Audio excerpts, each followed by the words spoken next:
پاکستان میں مہنگائی سے پریشان عوام اب ہم ایک وقت کا کھانا ہی کھا سکتے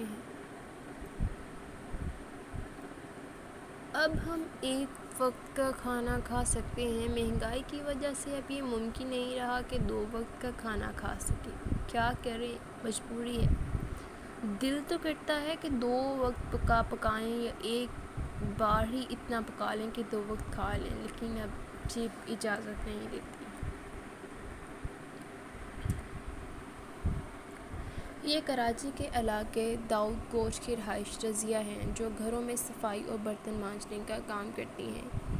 50 سالہ رضیہ ماہانہ 10 سے 12 ہزار روپے کما لیتی ہیں۔ ان کے 6 بچے ہیں، جن میں 4 بیٹیاں اور 2 بیٹے ہیں۔ 5 سال پہلے ان کے شوہر کی وفات ہو گئی تھی۔ بی بی سی نے جب رضیہ سے گزر اوقات کے بارے میں پوچھا تو انہوں نے بھرائی ہوئی آواز میں کہا کہ گزر اوقات کیا ہوئی، اب تو نوبت فاقہ تک آ پہنچی ہے۔ رضیہ نے بتایا کہ جن گھروں میں وہ کام کرتی ہیں وہاں سے کبھی کبھار بچا کھچا کھانا بھی مل جاتا ہے، لیکن ہر روز ایسا نہیں ہوتا۔ رضیہ نے بتایا کہ 6 بچوں کے ساتھ ان کی کمائی میں اب ان کے پاس صرف ایک وقت کے ہی کھانے کی گنجائش نکلتی ہے۔ انہوں نے بتایا کہ دودھ اب اتنا مہنگا ہو گیا کہ صبح کی دودھ والی چائے چھوڑ دی ہے، اب وہ سلیمانی چائے یعنی سبز چائے بنا کر بچوں کو پلاتی ہیں۔ کھانے پینے کے اخراجات کے علاوہ بجلی کے بل کی ادائیگی کی سب سے بڑی پریشانی ہے۔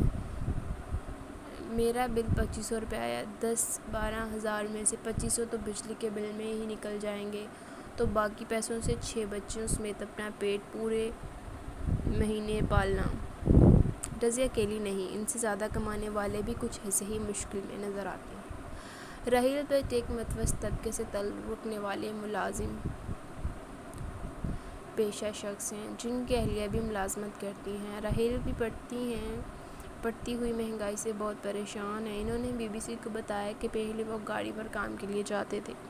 پیٹرول کی قیمت میں بے تحاشا اضافے کے بعد اب وہ موٹر سائیکل استعمال کر رہے ہیں اور دفتر کی جانب سے رعایت کی وجہ سے ہفتے میں 1-2 دن گھر سے کام کر لیتے ہیں۔ راحیل کہتے ہیں کہ مہنگائی کی وجہ سے گھر والوں کی چھوٹی چھوٹی خواہشات کو پورا کرنا ممکن نہیں رہا۔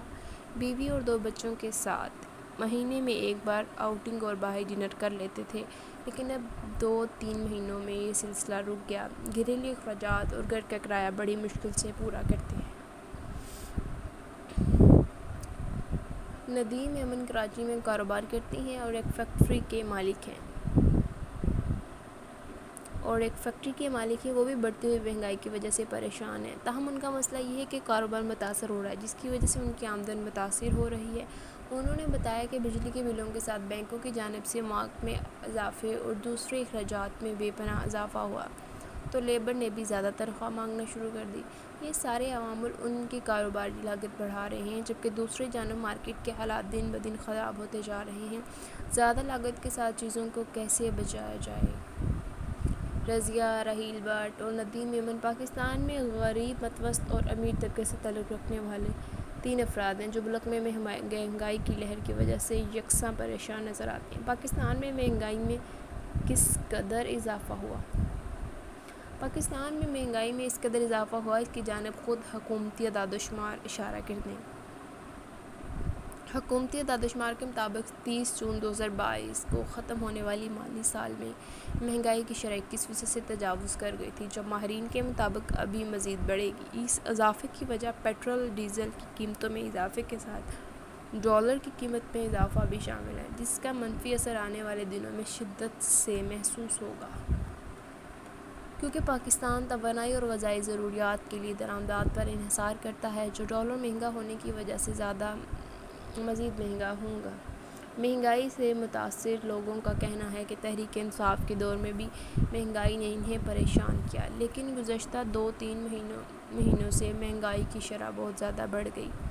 عوام کے خیال میں مہنگائی کے لیے قصوروار کون ہے؟ رضیہ کے مطابق 2-3 مہینے تک انہیں کم از کم 2 وقت کا کھانا نصیب ہو رہا تھا، لیکن اب 2 وقت کا کھانا بھی مشکل ہے۔ ان کے نزدیک موجودہ حکومت ہی اس مہنگائی کی ذمہ دار ہے۔